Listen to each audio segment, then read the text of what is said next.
On a seemingly normal August day, a Wisconsin father of three drowned in a lake all by himself, and his body was never recovered. And you know what? I admit that does not sound like the start of a hilarious video, okay? A husband and father drowning in a lake? I mean, when's that get fun? But, what if he didn't, though? Yeah, what if actually, instead of drowning in a lake, he, didn't drown in the lake at all? Because, yeah, drowning in a lake is not funny, but pretending to drown in a lake so that you can run off and start an exciting new life only to be caught immediately and dragged embarrassingly back to your boring old life? That is pretty funny, if I say so myself. And that is exactly what's happened to this guy from Wisconsin. He faked his death, tried to start a new life, and then was just caught immediately and very publicly. And look, hey, I'm not here to judge faking your own death, alright? I admit that I have contemplated faking my death a time or 12. Mostly, I contemplate it when I have to, make a student loan payment or do anything even slightly inconvenient. But I don't, alright? I do not actually go through with faking my own death, but I am glad that this guy did go through with it just so I could see with my own eyes that, yeah, no, faking your death is not the way to go. A missing Wisconsin kayaker was initially believed to have drowned. Officials say he faked his own death. Well, that picture they used definitely makes him seem like the type of guy who faked his death. I mean, look at that smile. That is the smile of a man who's just clearly up to something. Ryan Borgwardt, a married father of three, man, maybe he faked his death just to get rid of that terrible last name. Ryan Borgwardt, a married father of three, has been missing since August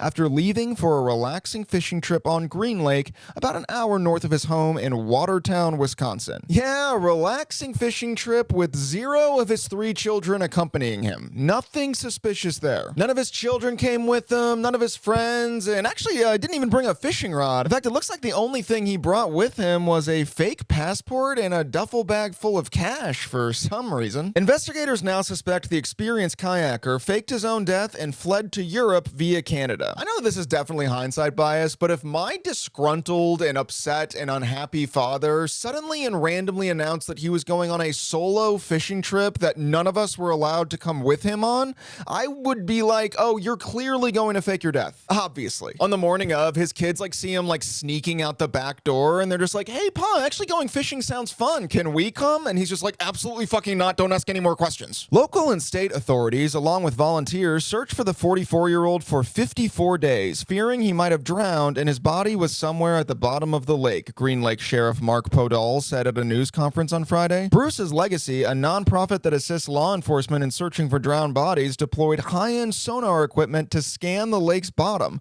while the sheriff's office used drones to search from above for any signs of Borgwardt. Cadaver dogs were brought in at one point. I will say, it does seem like they really pulled out all the stops to find this guy's dead body. Damn, this really drives home that faking your death is way harder than even I thought it was, and I thought it was practically impossible. I mean, they brought in cadaver dogs and drones. It's not even like he didn't do a good job faking his death. It really just seems like the authorities did a way better job at proving he didn't actually die. I know when he was cooking up his plan, he was like, oh yeah, this is definitely gonna work. I mean, what? Are they gonna use high-end sonar equipment to sweep the bottom of the lake? No way, right?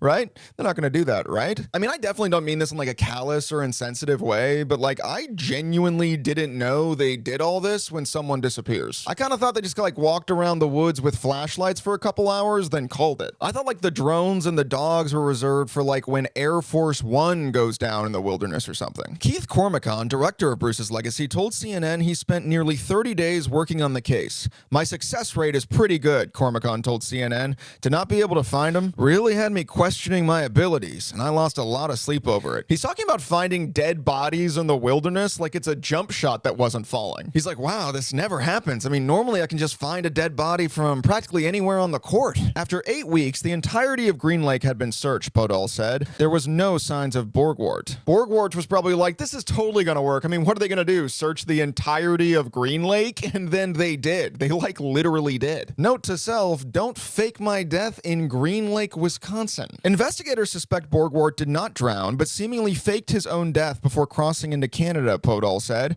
As investigators delved into Borgwardt's life, they discovered he had transferred funds to a foreign bank account, changed his email, and communicated with a woman in Uzbekistan. In January, Borgwardt took out a $375,000 life insurance policy, Podol said. Damn, he really got the whole faking your death starter pack. Foreign bank bank account, life insurance policy, foreign girlfriend. I mean, 1, 2, 3, he got it all. I will say, just a little note to the authorities, maybe check for this kind of stuff before spending months and millions of dollars combing the wilderness. Might save you a bit of trouble. Through a digital forensic analysis, investigators found that Borgwardt replaced the hard drive on his laptop and cleared his browser history on the day of his disappearance, Podol said. Okay, but to be fair, that could be totally unrelated to his faking his death plan. The authorities are like, we noticed he cleared his browser history, and at first we thought that was relevant to our search, but after further investigation, we realized that nope, it appears he just went down a very weird hentai rabbit hole. So false alarm, everybody. The browser history thing was not related to him faking his death. He's just a very weird pervert who, again,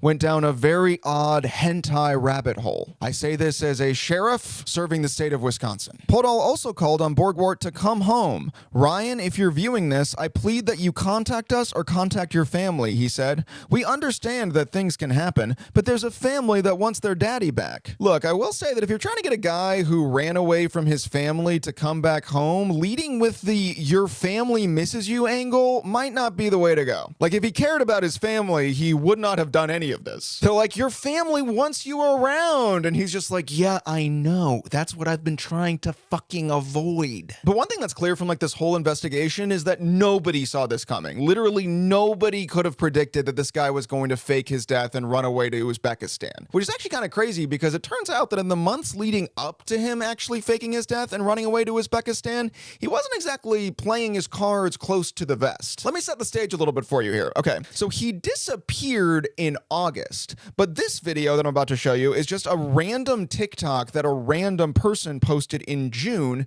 in which this guy just so happened to make an appearance as just a guy on the street. So again, 2 months before he faked his death and fled to Eastern Europe, a random girl on TikTok was just filming a TikTok on the street where she was encouraging random passersby to ask her for advice. And who should one of those random passerbys be but Ryan Borgwardt? Now look, you might be thinking that if you're planning to fake your death in August, it might be a good idea to avoid appearing on TikTok in the months leading up to that. And if you were going to appear on TikTok, it definitely would be an even better idea to for sure not mention any reference to your plan to fake your death, leave behind your family, and run away to Uzbekistan. But let's see what Ryan does. Let's see what sort of advice Ryan asks this random girl on the street who is filming him for her public TikTok. Need advice on anything?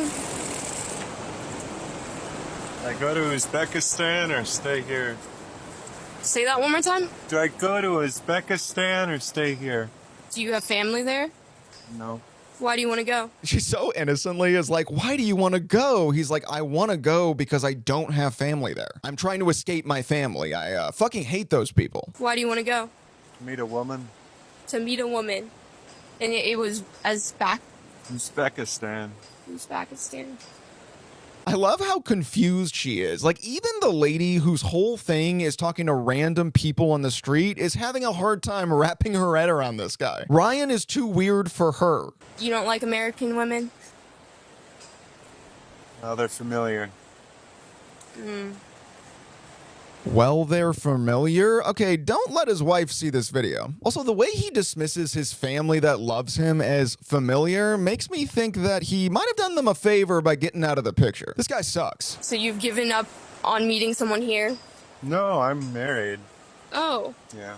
I love her little oh. It's like she's slowly realizing that she's talking to a total piece of shit. Oh. Oh, okay, so you're like a garbage person. You're a garbage human being. But you want to find someone else? Empty nest. I'm not sure.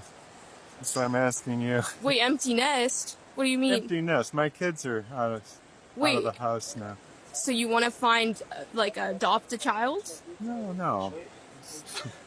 Okay, he laughs at her like she's crazy for not getting it. It's like, no, dude, this is one of the craziest ideas anyone's ever had. He's acting like she's not allowed to be confused. It's like, no, she's allowed to be confused. This is insane, Ryan. This is crazy. I want to find a companion that I'm content with. I think that requires you to divorce someone first.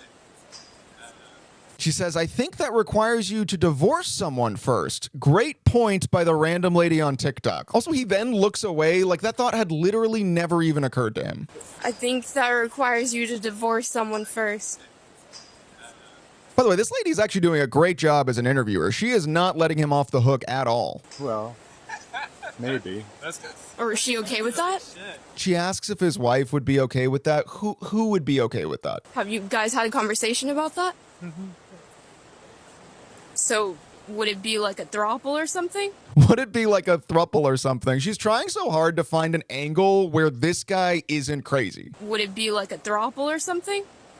No. She's like, would it be like a throuple or something? And he's like, no, it wouldn't be a throuple. I'm a traditionalist. I believe that a good relationship should be a monogamous one between a woman and a man that woman believes to be dead but actually isn't. A sheriff in Wisconsin says his office has been in contact with a married father of 3 who allegedly faked his own death. Okay, what do they mean allegedly faked his death? It's like either he's alive or he isn't. It's not like an allegation that he faked his death, because like that implies there's a chance that he did die for real, which I think at this point is pretty clear he did not. He for sure faked his death. Crews searched for more than a month after 44-year-old Ryan Borgwardt failed to come home from an August kayaking trip in Wisconsin. Now authorities say he sent them a video letting them know that he's okay. He sent a video saying, I'm good. Yeah, we know you're good, dude. That's kind of the problem. You went through a lot of trouble convincing a lot of people that you weren't good. The fact that you're good isn't like a weight off our shoulders. It's insane. Like the entire state, including your family, Ryan, thought you were dead. So you trying to be like, oh no, I'm good. Don't worry about it. That doesn't take the heat off you, buddy. Investigators say he's somewhere in Eastern Europe. They say he told them how he faked his own death so he could leave his wife and 3 children to start a new life.